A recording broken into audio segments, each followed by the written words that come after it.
The reason I chose this question is because it's the question I found I most understood out of all of the options. Enjoy the video. Since the Second World War, Canada has been a country known worldwide for its peacekeeping tendencies. Canada's role in the development of peacekeeping and the United Nations led to the establishment of Canada as a prominent world power. Canada has assisted in more peacekeeping missions than any other country and led many over the last few decades, but in this project I am only going to go over a few of the most significant ones, starting with World War II.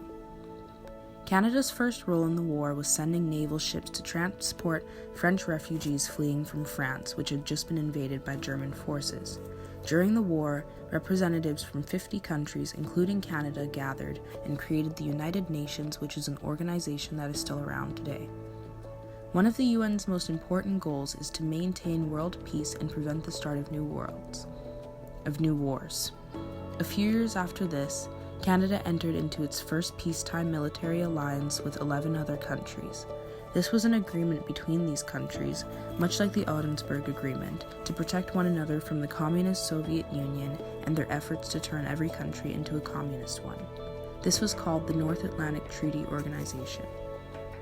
A major conflict then began, the Korean War. The Korean War started when, after a series of clashes along the border, Communist North Korea invaded South Korea in June 1950.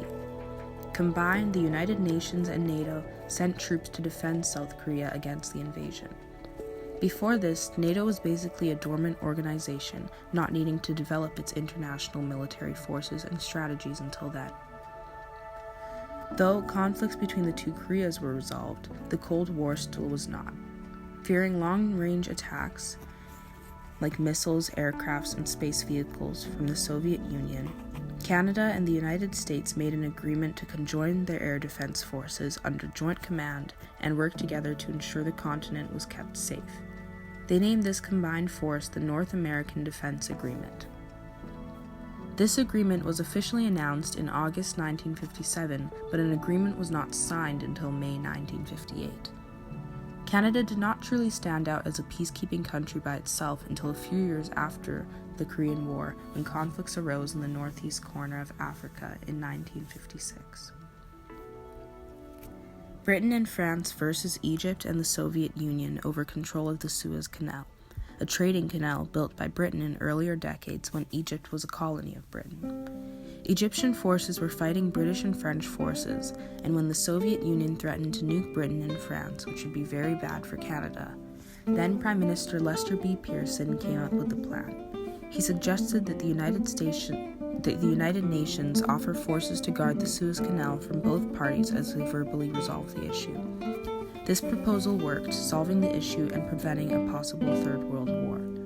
Pearson was even given a Nobel Peace Prize for his solution. This kicked off Canada's sole peacekeeping journey.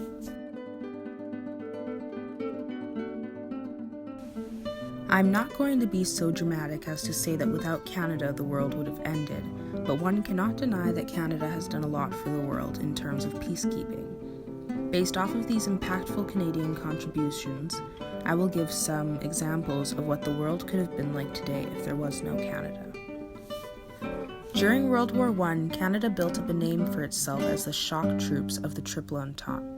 They were known to take on any challenge with enthusiasm and force. During the Battle of Ypres, Canadian troops were the ones to hold the lines against Nazi Germany, and they were one of the key forces in the battle at Vimy Ridge. If Canada wasn't around at that time, they wouldn't have been able to hold the line at Ypres, meaning that Germany would have advanced. And while that doesn't mean a loss of the war, the loss of Canada to the battle at Vimy Ridge could have. If Canada had not assisted in the war, it could have dragged on for who knows how long until one group surrendered. The result would be thousands of more deaths and an even more severe economical drag. And with no hope for the war to end, many countries would have to look to Russia for solutions involving communism, which would lead to the inevitable spread of communism. During World War II, Canada was instrumental in shipping supplies across the Atlantic Ocean to Britain. If not for Canada, Britain would have been shortly starved and taken by Germany. Canada was also the British Empire's reservoir for air training. Men from all over the world traveled to train in Canada. Canada not only supported the Allied forces from home, but they also fought alongside them in Europe. At D-Day, Canada pushed further inland than any Allied force and freed the Dutch from the Nazis. If Canada had not chosen to join that war, Britain would have likely fallen before the United States even had a chance to join the war. The world would be left in a stage quite like the Cold War, and Europe would be completely occupied by Nazis and communism. Europeans would also be subjected to a grim micromanaged Nazi life. In this state, the world would already be on track for a Third World War. The atomic age, one of the most dangerous, was during the Cold War. Tensions are high and everyone is one straw away from declaring war against each other. The Suez Canal crisis, which I previously mentioned, was a carefully avoided possible world war. People saw the world ramping up like it did before the First and Second World Wars, and Russia was a threat to the entire world with her infamous atomic bombs. But Lester B. Pearson's ideas saved us from any of those threats coming true with his well-thought-out solution. If Canada did not intervene at this time and Russia had decided to really use those bombs, there would be devastating consequences for everyone. If the United States and the Soviet Union had ended up using their favorite toys against each other, it would result in environmental effects we would still be living with today. Think of what Chernobyl is now due to nuclear radiation, still deserted and uninhabitable 35 years later. Not only would a lot of places in the world be like that today, but the dust kicked up into the atmosphere and all the bombing would block an estimated 90% of the sun's rays and cool the Earth's temperature. But who knows if that even matters, with the genetical destruction of humans and animals that would follow because of the release of so many toxic chemicals.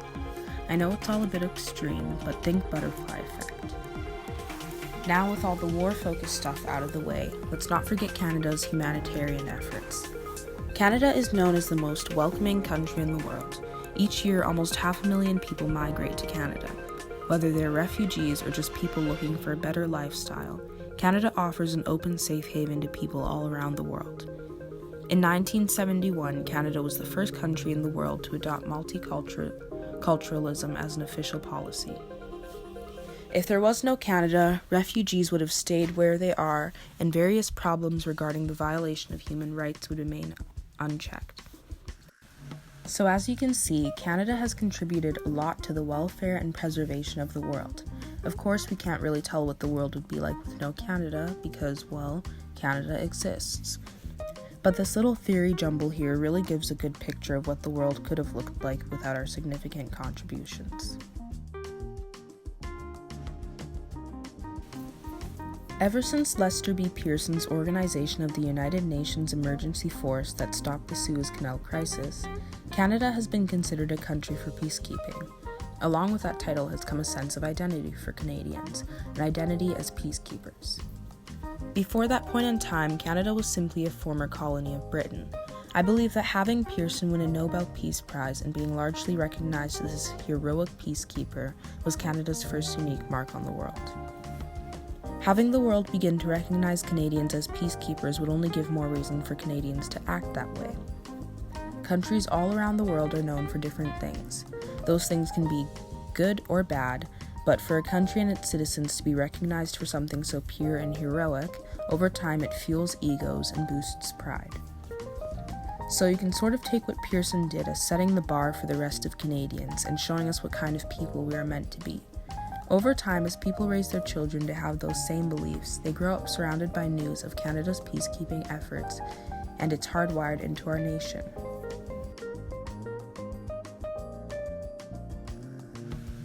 Now that we've established exactly what Canada stands for and how we became what we are today, it's time to take a look at the way things are now and how they will be in the future. After the Suez Crisis, many Canadians considered peacekeeping to be part of Canada's national identity, and that was very apparent in Canada's participation in peacekeeping missions from then on. In July 1960, when conflicts arose in the newly independent Republic of the Congo, the government was reluctant to send troops, but after an outcry from the citizens of Canada, the government was forced to. After that, they did not hesitate to send troops on many more peacekeeping missions.